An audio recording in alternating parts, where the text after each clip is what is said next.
M23 rebellion was a conflict that occurred in the DRC, or rather the Democratic Republic of Congo, between April 2012 and November 2013. That was the first rebellion, because at the moment we also have another rebellion that is ongoing in Eastern Congo, especially in the regions around Goma, the towns of Rushuru, Masisi, Bunagana, and such. So the then rebellion was led by Bosco Ntaganda, and Bosco Ntaganda is a former warlord and one of the top commanders of the Congolese military, who defected from the armed forces along with hundreds of soldiers. A small context on Bosco Ntaganda: he was born in the small town of Kinigi, which is just on the foothills of Rwanda's Virunga mountain range in the Musanze district. He was born in 1973, and when he was a teenager, he fled to Ngungu Masisi in eastern DRC after there were attacks on his fellow Tutsis in Rwanda. He also went to school there in the Congo but did not graduate, and at age 17 he joined the Rwandan Patriotic Front (RPF) rebels in southern Uganda. It's also believed that at some point he acquired Congolese citizenship. So the name M23 is believed to have been originated from a rebellion, rather march, that was organized by the rebels on March 23rd, 2012 to protest the government's failure to implement the provisions of the 2009 peace deal. So the march quickly turned into a full-blown rebellion that led to the designation of M23. So the actual roots of M23 rebellion can be traced back to the Rwandan genocide of 1994, when over 800,000 Tutsis and moderate Hutus were killed in a span of 100 days. The ethnic tensions between the two groups continued to simmer, and in 1996, a group of Tutsi rebels, including Ntaganda, formed the Rwandan Patriotic Front and invaded Rwanda to end the genocide. The RPF eventually took control of the country, and its leader, Paul Kagame, would later become president. So many of the Tutsi rebels, including Ntaganda, fled to the eastern part of DRC, where they joined various rebel groups fighting against the Congolese government. In 2003, the government signed a peace deal agreement with the rebels that led to the creation of a new armed group called Congolese Rally for Democracy in Goma, RCD Goma. Ntaganda became one of the top commanders of the RCD Goma and was later integrated into the Congolese army as part of a disarmament, demobilization, and reintegration program.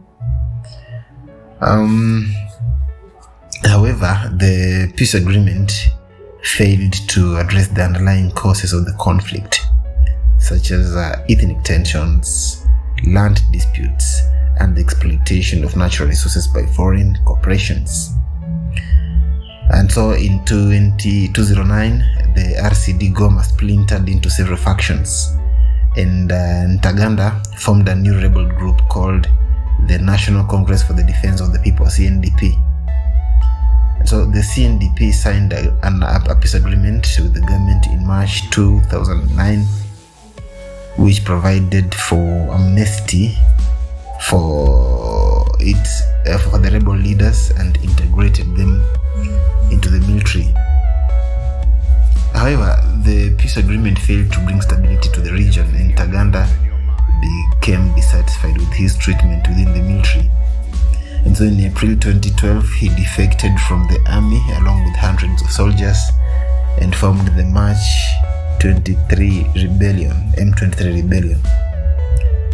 And the M23 rebels accused the government of failing to implement the provisions of the 2009 peace deal and demanded greater representation in the military and government.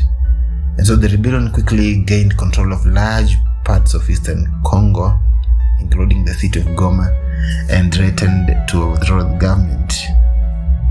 The M23 rebellion was met with widespread international condemnation, and a regional military intervention was launched to defeat the rebels.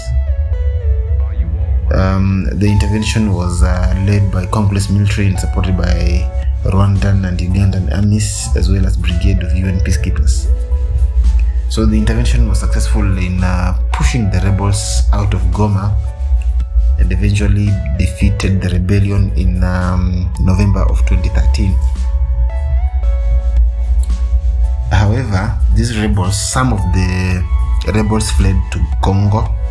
About 1,700 fled to Congo, and another 1,700 fled to Uganda, and another 700, that was a smaller group, fled to Rwanda. And we've seen reports that as recent as 2021, the Ugandan splinter group regrouped and returned to Congo, where they've been they've launched attacks against the Congolese military around the Goma area.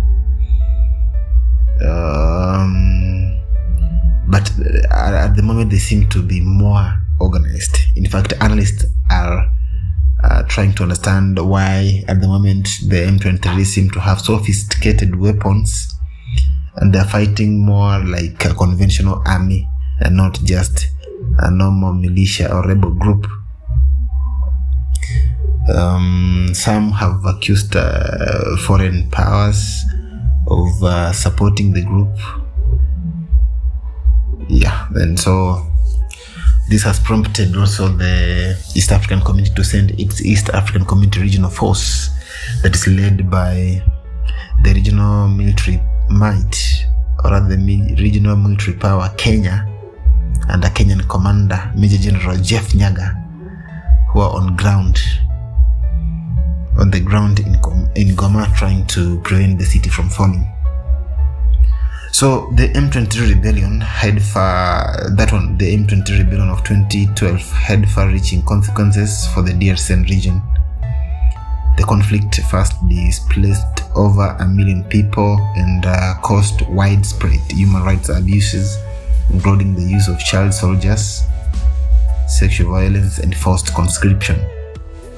The rebellion also strained the relationships between DRC, Rwanda, and Uganda over allegations that M23 was receiving the support of Rwandan and Ugandan governments.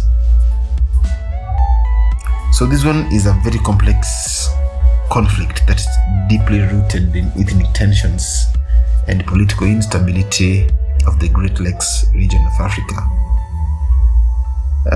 The DRC government needs to address the underlying causes of the conflict and implement the provisions of the various peace agreements that have been signed in the region.